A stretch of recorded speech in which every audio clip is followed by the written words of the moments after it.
Video में हम CSIR net जून 2023 part B का एक प्रॉब्लम सॉल्व करेंगे जो कॉम्प्लेक्स एनालिसिस पर बेस्ड है और ये मॉडरेट लेवल का प्रॉब्लम है, यानी difficulty level out of 5 star 3 star है।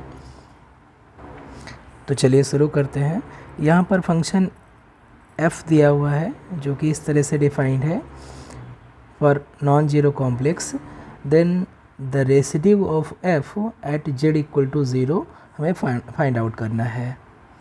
तो रेसिड्यू क्या होता है? रेसिड्यू किसी फंक्शन का किसी पॉइंट पर रेसिड्यू ऑफ f एट 0 ये क्या हो जाता है?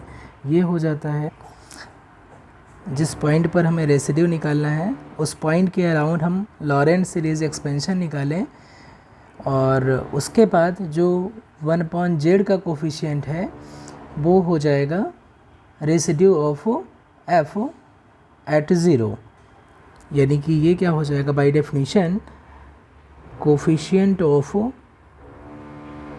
1/z in Laurent series of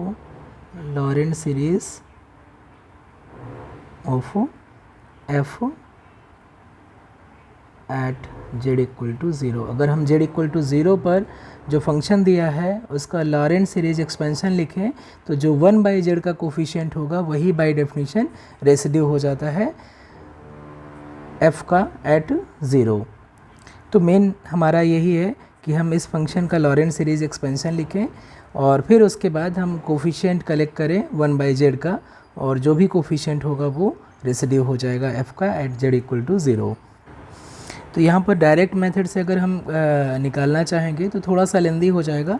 हम इनडायरेक्ट मेथड से यहाँ पर लॉरेंट सीरीज एक्सपेंशन निकालेंगे। यहाँ पर जो फंक्शन दिया है fz is equal exponential z plus 1/z दिया हुआ है और इसे हम लिख सकते हैं e to the power z plus 1/z दूसरे रिप्रेजेंटेशन में, और ये क्या है? ये e to the power z into e to the power 1/z है।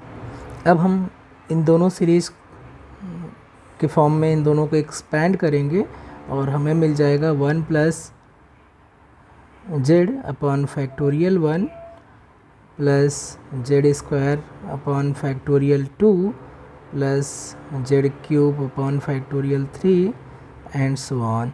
ये e to the power z का एक्सपेंशन हो गया, और जो e to the power 1/z का एक्सपेंशन है उसे हम लिखें तो वो हो जाएगा 1 प्लस 1 अपॉन 1 फैक्टोरियल z और plus 1 upon 2 factorial z square plus 1 upon 3 factorial z cube plus and so on. तो हमें अब इन दोनों को प्रोडक्ट करके 1/z का कोफिशिएंट कलेक्ट करना है। तो 1/z का कोफिशिएंट सबसे पहले कहाँ मिलेगा? जब 1 को हम मल्टीप्लाई करेंगे इसके सेकेंड टर्म से तब हमें 1/z का कोफिशिएंट मिलेगा। फिर अगेन यहाँ पर z है तो हमें 1/z स्क्वायर से जब मल्टीप्लाई करेंगे तब हमें एक कोफिशिएंट मिलेगा। फिर अगेन z स्क्वायर को जब मल्टीप्लाई करेंगे 1/z क्यूब से तब हमें 1/z का कोफिशिएंट मिल जाएगा। ऐसे ही z क्यूब को हमें मल्टीप्लाई करना पड़ेगा 1 upon z to the power 4 से। तो जो कोफिशिएंट हो जाएगा, hence coefficient of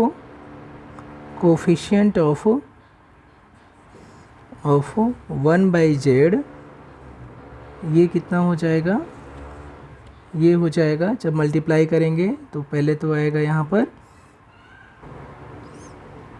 1 upon factorial 1, फिर प्लस सेकेंड टाइम आएगा z यहाँ पर 1 अपॉन 1 फैक्टोरियल इंटू 2 फैक्टोरियल, फिर नेक्स्ट टर्म आएगा 1 अपॉन 2 फैक्टोरियल इंटू 3 फैक्टोरियल, फिर नेक्स्ट टर्म आएगा 1 upon 3 factorial into 4 factorial and so on.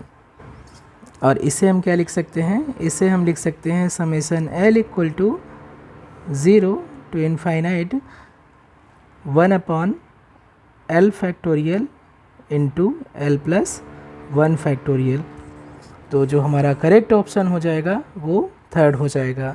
यहाँ पर हमने इनडायरेक्टली लॉरेंट सीरीज एक्सपेंशन लिखा है, ठीक है। अगर हम डायरेक्ट यूज़ करेंगे, डेफिनेशन का यूज़ करके करेंगे तो थोड़ा सा कॉम्प्लिकेटेड हो जाएगा।